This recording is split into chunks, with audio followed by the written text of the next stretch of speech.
One of my favorite times of year has arrived. It's ice off at Strawberry. Hey, I'm Adam Meikle, and thanks for tuning in to KSL Outdoors. We came out to the Berry because the ice is just pulling off. It's Friday, and quite a few people out there. Mitchell, we got just enough. This is my neighbor Steve.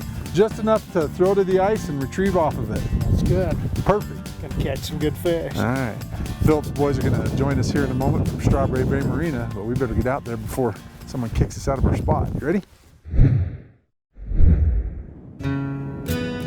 We're gonna go clear around that corner there and hope that there's some more open water. This is fishable, but not very much. These 2 points maybe. When fishing ice off, I try to look for steep shorelines with deeper water. Not that you can't find fish in shallow flats, I just tend to have better success in 10 to 20 feet of water.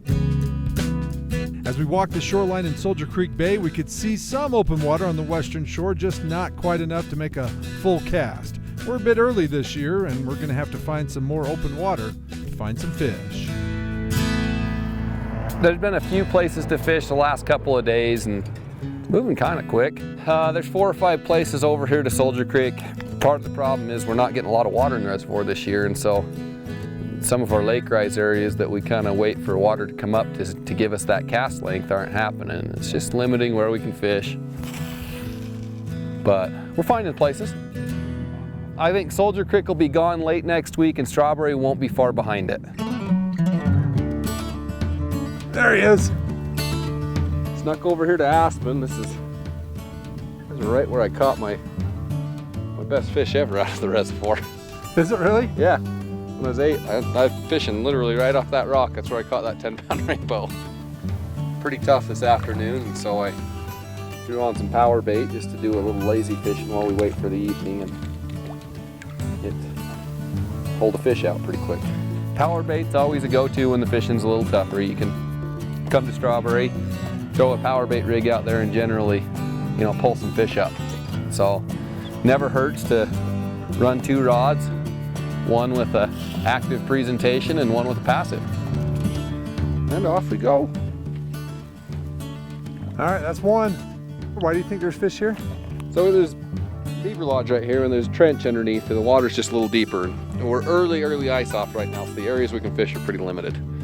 Anywhere we can get a little depth, it's great. So we came over and fished in a little trench, and I just noticed there's tons and tons of fry, and I figure it's kokanee fry because cutthroat spawn in the spring. Rainbows are sterile. I know the division hasn't planted anything small recently, and so tons of, thousands of probably kokanee fry, which would bring cutthroats in here. So hopefully it pays off. We just pulled one out. Maybe there'll be another. There's a fish. Stripping it in. When Cameron said he thought there was a bunch of fry in here, I switched up to a balanced leech that's kind of white. It's got some flash in it. And then, as soon as I put a little movement in it, he snagged it. Nice, beautiful strawberry cutthroat. It's a good take. I thought I'd snagged the beaver dam, and all of a sudden it took off running. It's been a long afternoon trying to find fish. We finally got some. Nice and healthy. First fish of the year after Strawberry. Hopefully many more to come. Some kokanee too.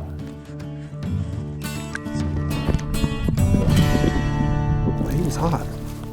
Now keep in mind, we're fishing the Soldier Creek side 9 days ago. Since then, I've talked to the guys at the marina, and the ice is almost completely gone there, and boats should be able to launch any day now.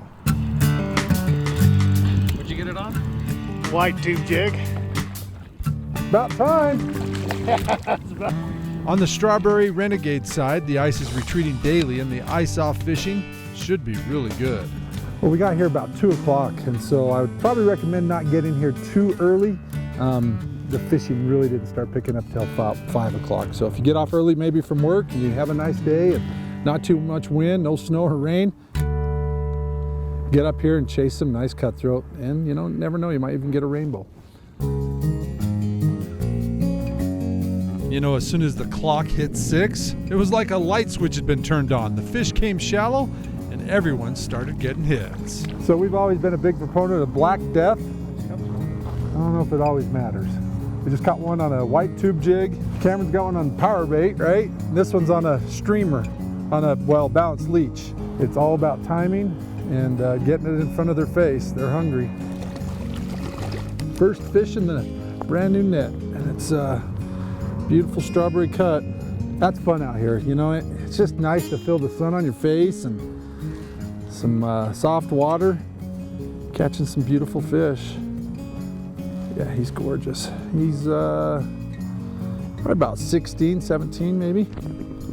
Get him back in the water. We like to throw those little black feather-tailed jigs, little black marabous. And when they're not working, we go for the usuals.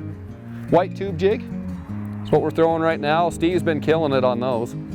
He's out fishing us 3 to 1. There he is. What's that one on? Is that the same white tube jig? Yes, white tube jig. That's a nice cut. Fun stuff. Not a real big one, just a pearl white. What is it, maybe 2 inch or so? Been working anyway. Got one? Yep.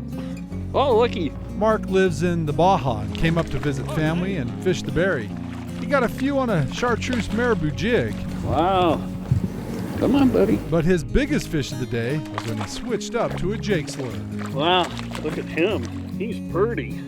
Yeah, he's gorgeous. Hold him up by you. Steve's got a fish on. Double it up. Biggest fish I've ever caught in a strawberry. So awesome. It was a great day.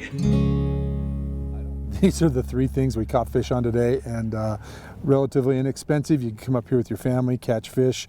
The easiest one is the Jakes, you know, spin a lure, $4, you know, at Fish Tech or Smith & Edwards, and you're up here catching fish with your kids. It's really easy technique. Just cast it out, bring it in. You don't really need, you know, light line, heavy line, all of it will work. The tube jig was pretty productive for Steve early on. It's kind of a white flake with a kind of a silver and black flake in it. Works pretty good. We got a little smelly jelly on it. This Black Death is hard to find, but any really black marabou jig will work. You have to have probably the 4-pound test line so that it's light enough that you can cast it out there. And even these guys, they're throwing 4 and 6, and you can't get it out real far. But it's a real finesse. You throw it out, lift it up, just slowly jig it up, and then with that 1/8 ounce head, it's going to fall really slowly, and so that gives the fish a chance to, you know, to grab it, and it keeps it in the zone a little longer. Always a pointer minnow is always good, you know, if you're casting to shore. I caught a few on balanced leeches today. A lot of different things you can use, but these 3 things, if I were coming up here with my family, I'd make sure I had these in my tackle box and ready to go. Who brought you anyway? I don't know. Yeah! I'm telling you, you're gonna have to thumb home. I've always wanted to come up here with you on ice off. Yeah. It's paying off. It's paying off. Finally, want a slot buster, Steve. Well, that'd be good. He's a pretty good one.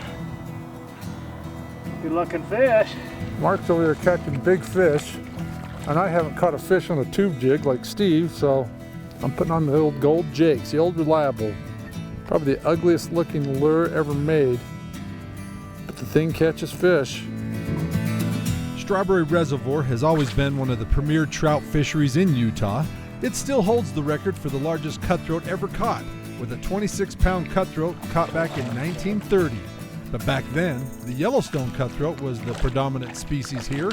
Nowadays, the Bear Lake cutthroat is preferred by biologists because of its piscivorous nature in keeping the Utah chub in check. There's a good hit. The one species I don't see as often at Strawberry as I used to is the rainbow trout. With the cutthroat slot limit that's in place, anglers have always asked for and appreciated the rainbow trout fishery here. According to Cameron, it's become a situation of supply and demand. First rainbow of the day. Only rainbow probably of the day. We've seen a shift in the management of the state over the last few years, and I can't say I disagree with them. We only have so much hatchery space, and as our population and fishermen increase, we got to make some hard choices about where we put fish. And so with the fish that we're able to grow, a lot of them are staying in reservoirs that are closer to the population centers and community ponds, which is great. That's great. We want them here. We'd love to have the rainbows here as a harvestable fish more than anything else. We'd love to see the state, you know, upgrade its infrastructure and kind of match the demand for what fishermen want and need, and rainbow trout are something that they want. You know, consistently their surveys say that that's a popular trout. They're doubled up over here, and we need to keep them in the reservoirs where people fish the most. Wow. This is fun. Mark grew up in Utah and as a boy fished strawberry quite often. He hasn't fished here in decades though, and although much has changed over the years, strawberry will always have a special place in his heart. Used to come up and stay at the old strawberry camp over on Strawberry Reservoir. Every weekend we were up camping and fishing, and got a lot of fish after one of the poisonings and stuff. And after that, we came up here quite a bit, so a lot of fun. A lot of good memories. Yeah, and this brings it back, so it's a good day. Takes us about 3 weeks to get set up and when the ice comes off, so we'll start dumping docks as soon as we're ice free, and we start renting boats just as soon as the ice is off. So literally the next day we can rent boats, hopefully before Memorial Day. Well, cool. Well, don't forget to visit our friends up at Strawberry Bay Marina. You know, the kokanee fishing this year should be good, like Cam said, right? Yep. I've talked to some of the biologists and they say the anglers really don't have that huge of an impact on kokanee. So catch them, keep them, eat them. They're amazing. Well, hey, I'm Adam Meikle, KSL Outdoors. You still got maybe a few days to get up here to Strawberry and catch some ice off action. Get up here, catch some cutthroat. Make some memories outdoors. We'll see you next weekend. Good night.